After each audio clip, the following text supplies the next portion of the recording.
Nous rendons grâce une fois de plus à notre Seigneur qui, de jour en jour, nous introduit toujours plus dans la compréhension et dans la réalisation de ce grand projet qu'il a sur nous donner la parfaite image et ressemblance qui était la nôtre avant la chute des origines.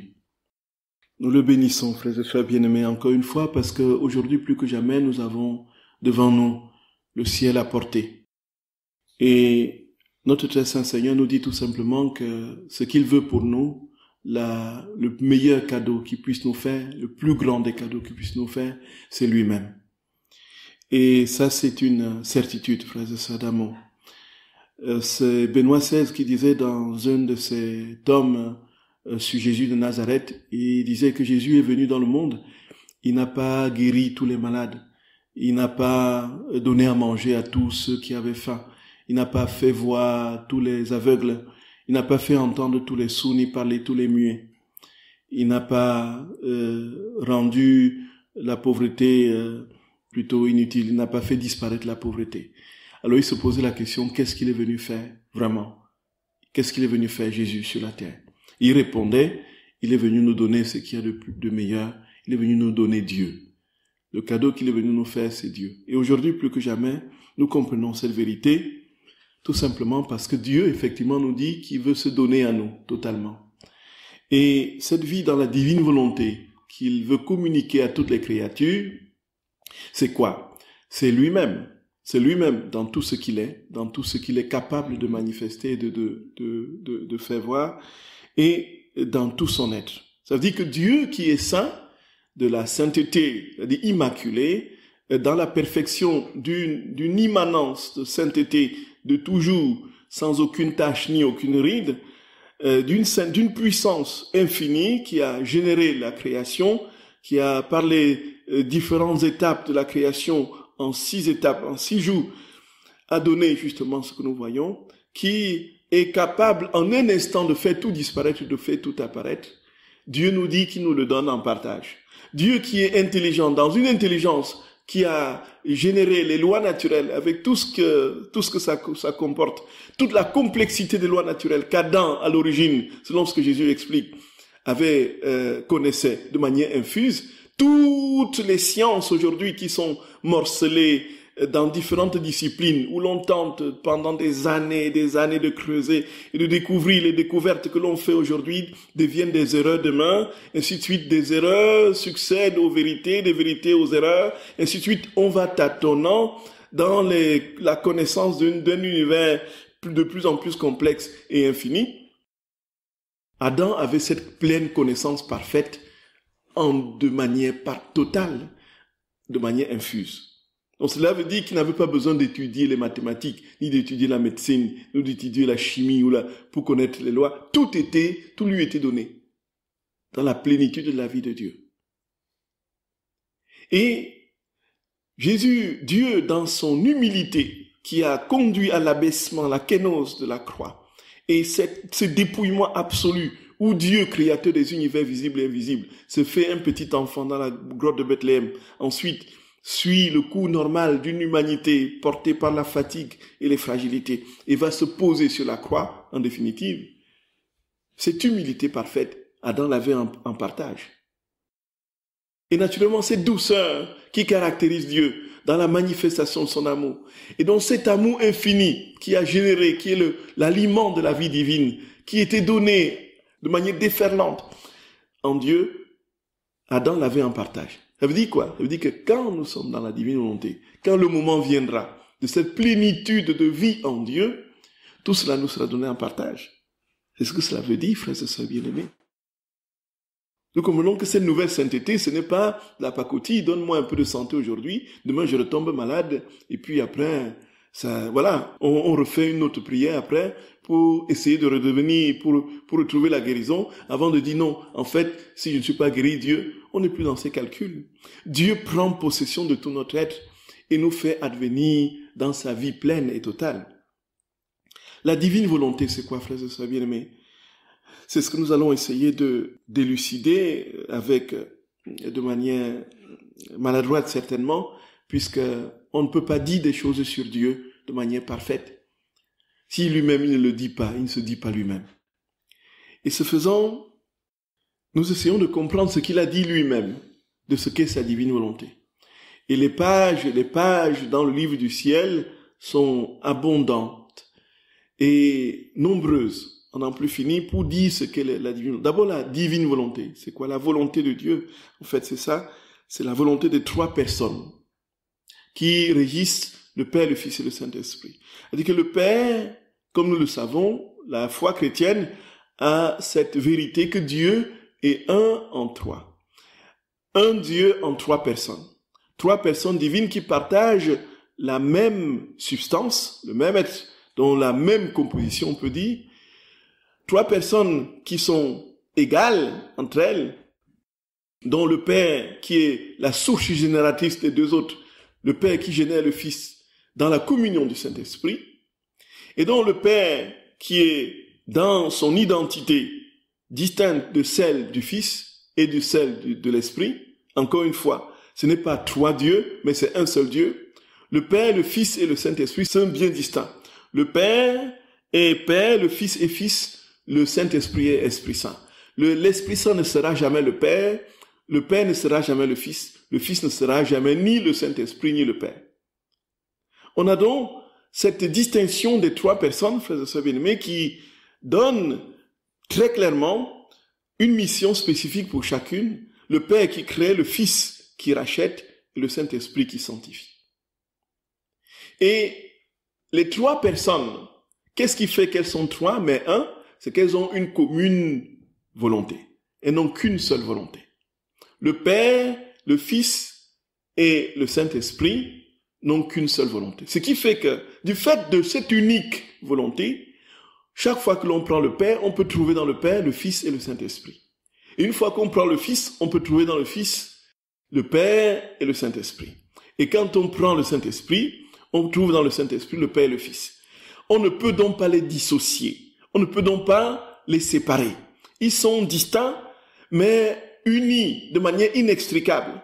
Donc c'est cette périchorèse, pour utiliser le terme théologique, la circumcision qui fait cette circularité d'amour et de volonté dans les 3 personnes, qui fait, frères et sœurs bien-aimés, que nous sommes ici au cœur de la vie même de Dieu. La vie de Dieu se trouve dans sa volonté. La vie de Dieu se trouve dans sa volonté. C'est sa volonté qui le fait mouvoir. C'est sa volonté qui le fait être dans cette communion intime. C'est sa volonté qui le fait agir. De sorte que nous comprenons, quand Jésus dit « Ce que le Père m'a commandé, je ne fais rien qui ne me soit demandé et commandé par mon Père. » Jésus est continuellement en train de faire la volonté de son Père. Non pas ma volonté, mais la tienne. De même, le Père fait la volonté du Fils. Le Fils, dans la communion du Saint-Esprit, fait la volonté du Père. Voici, frères et sœurs bien-aimés, la Trinité. La vie de Dieu, c'est sa volonté. Et Jésus dit que dans la vie, dans la divine volonté, il veut nous donner sa vie. Il veut nous donner sa vie. C'est fou, frères et sœurs d'amour. Là où l'action de la création était celle du Père, de la rédemption celle du Fils et la sanctification du Saint-Esprit, nous sommes aujourd'hui au cœur d'une sainteté où les 3 personnes divines agissent dans l'âme. Où Dieu, frères et sœurs bien-aimés, rentre dans les profondeurs de notre être tout entier, comme il est au ciel, dans la Trinité où nous prenons notre place à la table trinitaire. L'icône de Roublev le montre bien, cet espace qui est laissé entre les 3 personnes divines attend l'humanité. Quand l'humanité sera associée à la Trinité, frères et sœurs bien-aimés, ce sera la vie dans la divine volonté, dans sa plénitude, le ciel sur la terre. Et là, on peut dire, voici en fait en quoi est-ce que ça peut être possible, puisque on ne peut pas l'entrevoir. Le Saint-Esprit agit en nous. Ici, frères et sœurs bien-aimés, effectivement, le Saint-Esprit agit au baptême.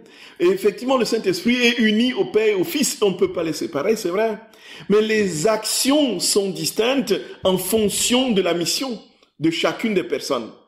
Et comme nous sommes ici, frères et sœurs bien-aimés, dans une réalité, dans une vérité où les 3 personnes seront en action, on a, frères et sœurs bien-aimés, on ne peut pas autrement penser les choses que le ciel. Le ciel, la vie du ciel, c'est l'action de 3 personnes qui irradient leur amour sur tous les saints, sur tous les esprits célestes, sur tous les anges, qui rayonnent de la lumière qui jaillit de leur amour sur tout le ciel, de sorte que les saints qui rentrent au ciel entrent dans la Trinité, vivent cette vie de l'amour de Dieu et sont propulsés de profondeur en profondeur dans des éternités sans fin, dans la vie de Dieu.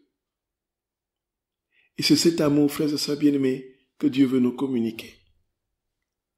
Et il nous dit, c'est pour vous mettre la salive à la bouche et puis vous inciter, le Seigneur dit que quand ce moment viendra, tout ce qui est, frères et sœurs d'amour, pauvreté, maladie, péché, commençons par le péché, la volonté humaine qui sera complètement désactivée, qui n'aura plus de puissance, de pouvoir sur nous, lorsque cette volonté humaine sera neutralisée, option d'utiliser le terme, par la volonté de Dieu, il n'y aura même plus, frères et sœurs bien-aimés, non pas seulement de péché, il n'y aura même plus de maladie. Il n'y aura même plus de maladie.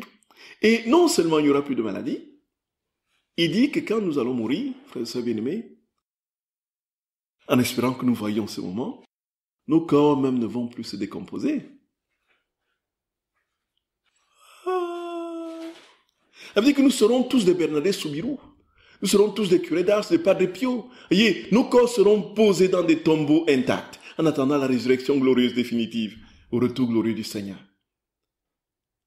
Jésus te dit, noir sur blanc, dans plusieurs passages de Lucien.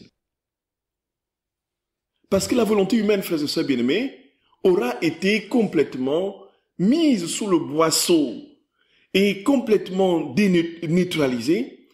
La volonté humaine n'aura plus d'activité, puisque la volonté humaine génère quoi? Génère le péché, génère la misère, la pauvreté, la mort. C'est la volonté humaine qui a fait sortir l'homme du giron de Dieu, dans la plénitude de sa vie tout entière. Et donc, le Seigneur nous dit que cette volonté, c'est la volonté des trois personnes divines. Et donc, c'est la vie de Dieu qui doit nous être communiquée. Ce qui veut dire quoi? Très concrètement, si nos yeux s'ouvraient devant le grand mystère et devant la lumière de cette vérité en acte, qu'est-ce que nous verrions, frères et sœurs bien-aimés? Nous verrions les trois personnes marcher en nous. Ou bien nous marcherons dans les trois personnes divines. Nabuchodonosor qui plonge Shadrach, Meshach et Abednego dans la flamme, là, dans la fournaise. Daniel. Et qu'est-ce qu'ils sont? Il vient, il voit, n'est-ce pas, trois personnes, et plus un autre, d'un autre calibre, un ange qui marche avec eux dans le feu. Voyez, il nage dans le feu, il marche dans le feu. C'est-à-dire, nous sommes ici, frères et sœurs bien-aimés, en transposant cette vérité dans la fournaise de l'amour infini de la vie de Dieu, nous marchons dans la fournaise de la vie de Dieu. Voyez, frères et sœurs bien-aimés, c'est inouï, c'est inouï.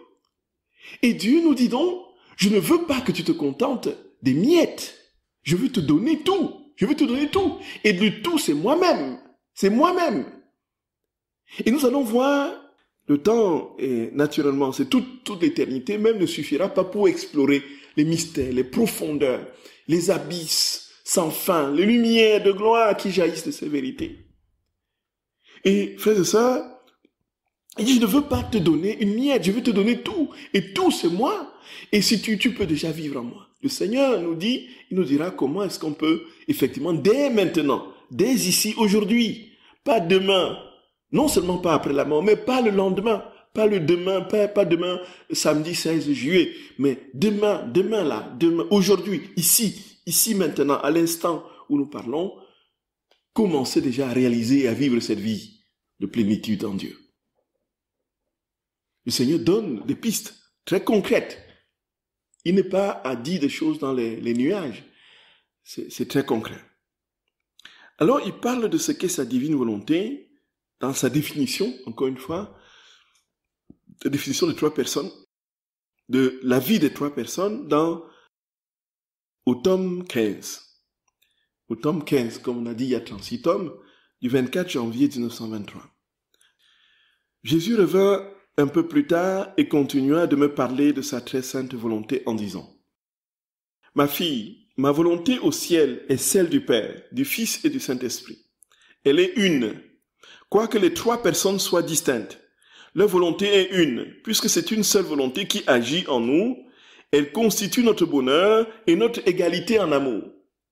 Donc si Dieu est heureux, si Dieu vit dans une béatitude parfaite, imperturbable, c'est tout simplement parce qu'il partage, les trois personnes partagent une commune volonté. C'est ce qu'il dit, c'est ce qui confesse son amour. Et si le Père est égal au Fils, si le Fils est égal au Père, si le Saint-Esprit est la communion des deux dans cette même égalité, c'est parce qu'ils n'ont qu'une seule volonté. En amour, donc notre égalité en amour, pouvoir, beauté, etc.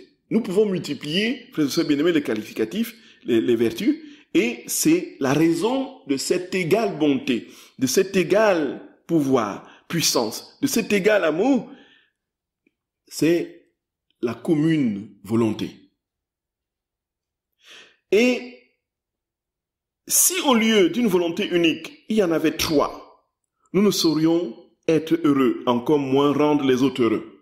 Voyez, nous imaginons que le Père dise, donc voici, je veux créer le monde, et le Fils dise, non, je pense plutôt telle chose. Voyez, je pense qu'il faut plutôt commencer par créer les vers de terre et créer ensuite, parce qu'il y aura les vers de terre qui vont, voyez. Mais Dieu, le Père, dit, je veux créer la lumière. Et le Fils dit, non, commençons déjà par créer les animaux. Mais comment est-ce que les animaux vont vivre sans la lumière? Et puis le Fils dit, mais on peut essayer de les éclairer par... Nous imaginons une dispute entre la Trinité, frères et sœurs bien-aimés. Ce n'est pas possible. C'est ce qui fait qu'ils peuvent faire des choses divinement d'un coup ensemble.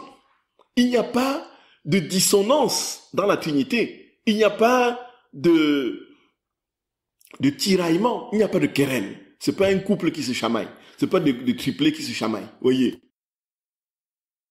Et il dit, notre volonté unique est notre bien, duquel coulent des mers de bonheur. Il dit, si nous n'avions pas qu'une seule volonté, nous serions inégaux en pouvoir, sagesse et sainteté. Donc, puisqu'ils sont dans une inégalité complète, le Père serait peut-être plus nanti, et puis le Fils aurait un tout petit peu moins que le Père, et le Saint-Esprit serait, n'est-ce pas, le dernier à avoir, n'est-ce pas, les restes, et on aurait ici une inégalité au cœur de la Trinité. Voyant la grande valeur qui résulte de notre unité d'action dans la divine volonté, notre volonté veut aussi agir en unité dans trois personnes distinctes sur la terre. Voilà. Frères et sœurs bien-aimés, voici donc ce que Jésus veut dire très clairement.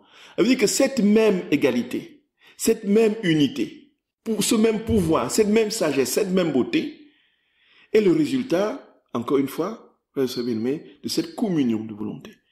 On m'a demandé pour le festival de Notre-Dame-du-Lot, la fin du mois, de parler de l'unité de l'Église, et qui ne se fera pas sans Jésus lui-même. Effectivement, comment est-ce qu'on a compris et conçu l'unité? On a dit l'unité serait que les gens se rassemblent, se retrouvent tous ensemble, qu'ils se mettent ensemble, qu'ils parlent, voilà, qu'ils dialoguent. Et puis on a multiplié des dialogues, n'est-ce pas, œcuméniques, des dialogues théologiques, on a multiplié des rassemblements œcuméniques, on a multiplié des lieux où on pouvait se retrouver ensemble, soi-disant entre frères et sœurs, parce que Jésus a dit, Jean 17, 21, afin qu'ils soient tous un, comme toi, Père, nous sommes un en moi. Et... Très bien, très bien. Mais qu'est-ce qui en a résulté? Une multiplication, toujours plus de divisions au fur et à mesure qu'on travaille à cette unité.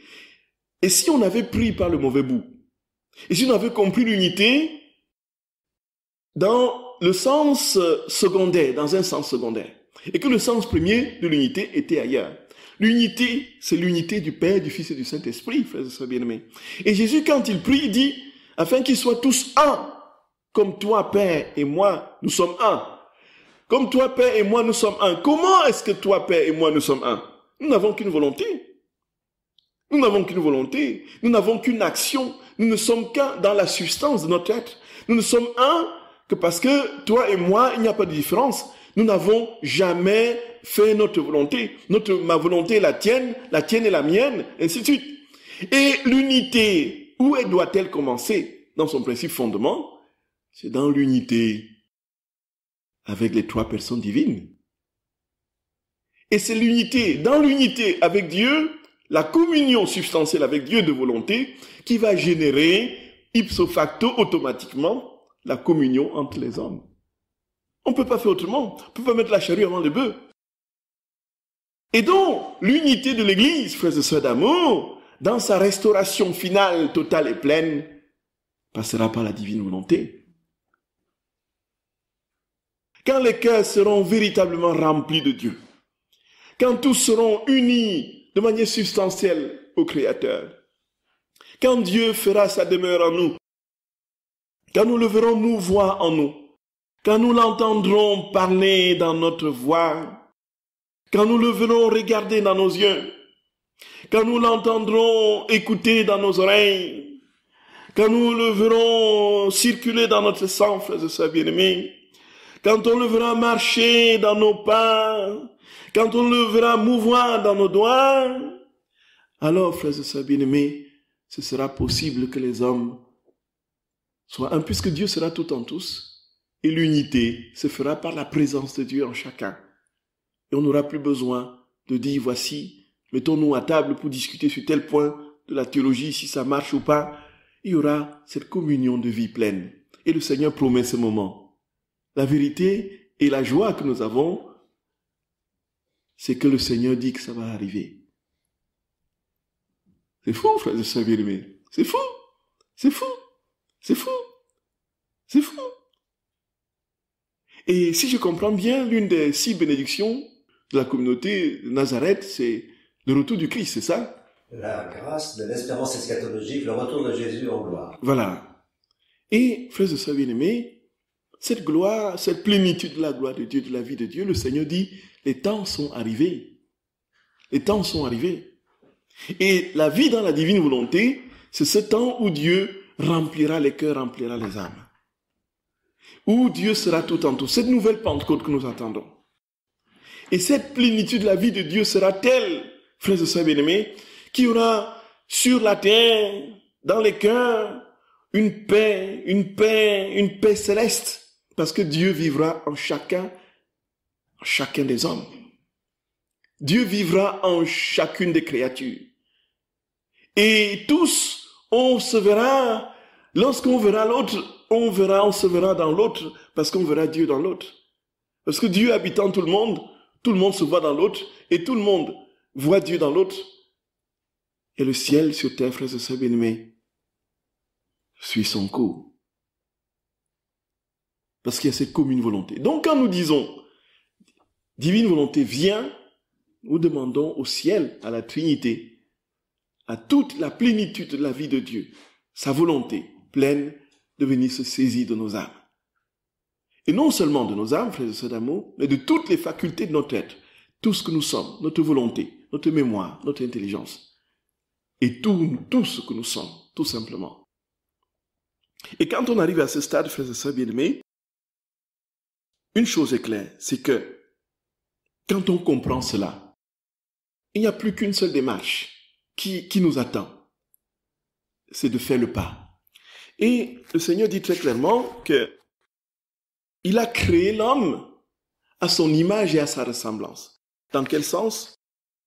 Parce qu'il a donné à l'homme la possibilité d'accueillir et de vivre cette vie trinitaire.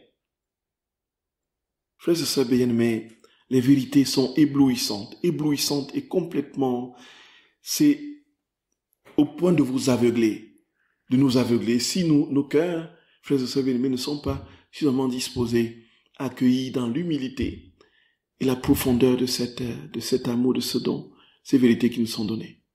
Jésus nous révèle des choses incroyables. Quand nous nous regardons, frères et sœurs d'amour, quand nous nous voyons, notre condition, nous voyons nos pauvretés, et surtout si notre vie a été blessée par 1001 manques d'amour, par 1000 traumatismes de différents ordres. Quand nous regardons notre condition fragile, pauvre, nous levons avec des angoisses, nous levons avec des soucis, des inquiétudes, nous levons avec, frères et sœurs bien-aimés, des torpeurs indescriptibles. Et quand on se regarde au cœur de l'univers, dans ce qu'il est, dans son expansion, c'est infini. C'est des milliards et des milliards de galaxies au-dessus de nos têtes. Une infinité de réalités que la science, même avec l'éternité, ne saura jamais explorer. Dans les mers, dans les océans, sur la terre, sur les continents. Ne parlons pas des astres. Le monde de l'astronomie est tout simplement dans le vertige, à voir tout ce qui se déploie là. Les 13 milliards de galaxies, les milliards, infinis, incalculables d'étoiles et tout ça. Effectivement, nous comprenons le psaume 8. Qu'est-ce que l'homme pour que tu penses à lui? Avoir ton ciel, ouvrage de tes doigts, le soleil, la lune que tu créas, qu'est-ce que l'homme pour que tu penses à lui? Le Fils de l'homme pour que tu en prennes garde. Frères et sœurs bien-aimés, pourtant, et quand nous nous regardons, nous sommes là pauvres, nous sommes devant quelqu'un qui a une personnalité peut-être forte, on est craintif, vous voyez, on rentre dans notre coquille, on tremble devant une feuille qui bouge, vous voyez. Le Seigneur dit pourtant qu'il nous a mis au cœur de l'univers comme la destinée, le chef-d'œuvre de la création. Et que toutes les réalités infinies, créées, visibles là que nous voyons, sont insignifiantes devant l'épaisseur, l'étendue, l'élasticité de nos âmes. Et que notre âme peut contenir, frères et sœurs bien-aimés, toutes les réalités créées. C'est pourquoi, bien plus encore, tout le ciel, c'est pourquoi Dieu peut venir habiter notre âme. Qui est Dieu, frères et sœurs d'amour? Dieu, c'est l'infini. Dieu, c'est l'éternel. Dieu, c'est l'immensité même. Et quand il dit, je viens prendre possession de toi, je viens vivre en toi, comment est-ce que c'est possible quand nous examinons et quand nous nous voyons tels que nous sommes dans notre condition frêle, pauvre, limitée et craintive? Comment est-ce que c'est possible? C'est tout simplement, frères et sœurs d'amour, parce que nous avons une âme capable de Dieu. Et Jésus dit qu'il nous a créés avec une volonté, une mémoire, une intelligence. Et donc les trois facultés de l'âme sont les lieux où le Père, le Fils et le Saint-Esprit viennent loger. C'est fou, c'est fou, c'est fou. Quand nous comprenons ces vérités, frères et sœurs bien-aimés, nous ne sommes plus là devant Dieu pour dire, bon Seigneur, donne-moi, Seigneur, fais ceci. On ne l'imagine pas de manière lointaine, comme je disais aux enfants. Les enfants, hier, quand vous priez le matin, vous pensez à quoi? Vous pensez à Jésus qui est devant vous. Vous pensez à Jésus qui est peut-être tout près de vous. Peut-être vous pensez à, voyez. Oui, c'est bon, c'est vrai. Il est devant vous. Il est derrière vous, il peut être à gauche, il peut être à droite. Mais s'il est à gauche, à droite, devant, derrière vous, c'est d'abord parce qu'il est en vous. Et donc, il peut être partout.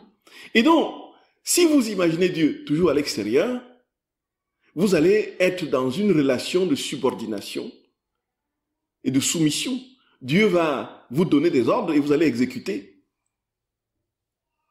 Et donc, vous serez des serviteurs, des esclaves, qui faites des ordres que Dieu vous donne.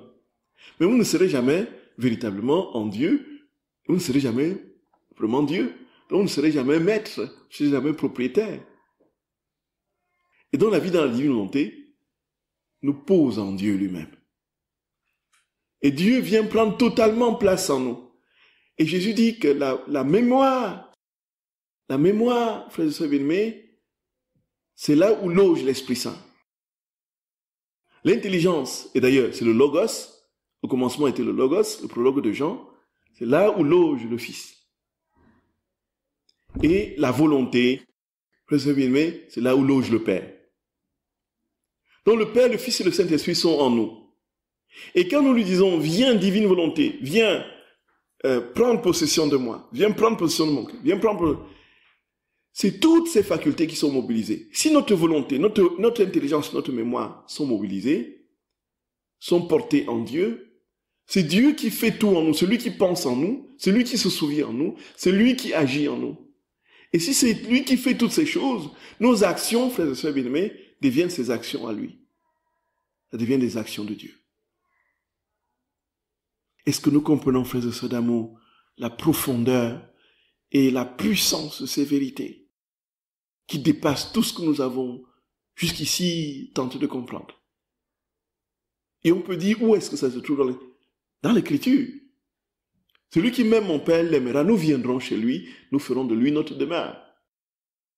Chez les saints, Sainte Élisabeth de la Trinité, dans sa prière aux Trinités bienheureuses que j'adore, faites que je sois pour toi une humanité de surcroît, parlant de Jésus, quand il fait la prière à Jésus, que je sois un Jésus en prolongement, un prolongement de Jésus, que je sois un autre Jésus qui marche sur la terre. C'est fou! C'est fou! C'est fou, frères et sœurs bien-aimés! C'est fou! Ça n'a pas de nom. Ça n'a pas de nom. Ça n'a pas de nom. Jésus nous dit aujourd'hui que sa divine volonté, c'est-à-dire qui est la vie de la Trinité, va venir s'installer en nous. Donc quand nous marcherons, nous trimballerons le ciel. Et quand on dit Trinité, on dit quoi, frères et sœurs bien-aimés? Quand nous disons Trinité, nous disons tout le ciel. Ça veut dire nous disons la Vierge Marie, nous disons les anges, nous disons les saints, nous disons les milliards d'esprits célestes qui sont là, qui nous font mouvoir, qui nous portent, parce qu'ils suivent la Trinité partout où elle est. Ça veut dire que nous marchons avec le ciel. Et là où nous nous posons, le ciel s'installe. Le ciel s'installe. Là où nous asseyons, le ciel s'assied. Quand nous nous levons, le ciel se lève. Nous mouvons le ciel. C'est impressionnant. Impressionnant. Impressionnant, frères et sœurs bien-aimés. C'est inouï. Impressionnant. C'est la nouvelle sainteté. C'est la nouvelle Pentecôte. C'est la nouvelle Pentecôte.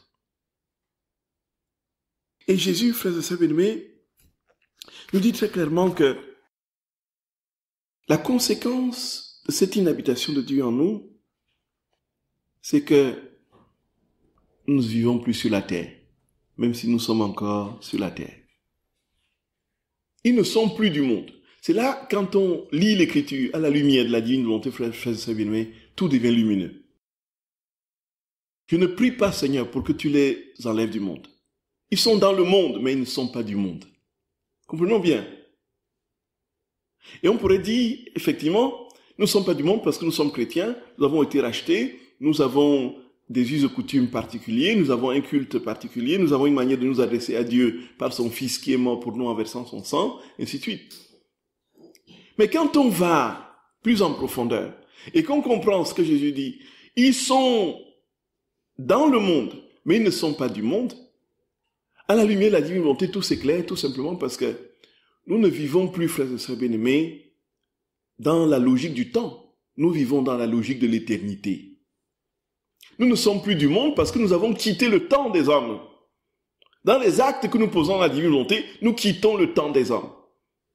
Nous entrons, frères et sœurs d'amour, nous entrons dans l'éternité. Chaque fois que nous posons un acte en Dieu, nous entrons dans l'éternité de Dieu. Puisque ce sont ses actes à lui. Et comme il est éternel et qu'il n'est pas dans le temps, donc limité, il n'est pas limité par la succession des instants, avec ce que ça comporte comme aléa et comme contingence, alors nous sommes chaque fois déjà dans le ciel, dans l'éternité.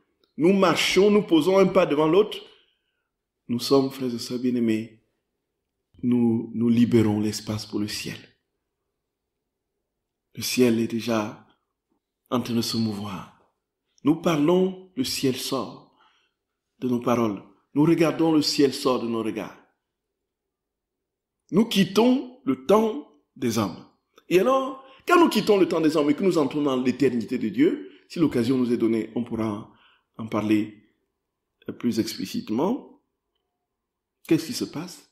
Dieu, qui recouvre tous les âges, qui n'a pas de limite de temps en lui, depuis le commencement jusqu'à la fin du monde, depuis le premier instant de la création jusqu'à son achèvement, ça n'existe. Donc, tout ce qui se déroule dans ces temps, nous avons une action.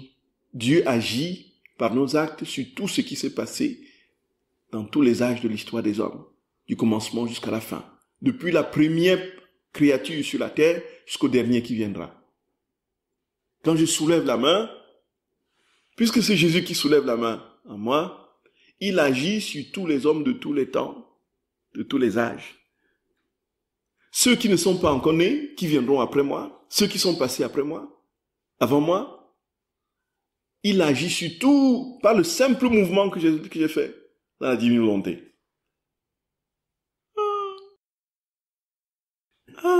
Frères et sœurs bien-aimés.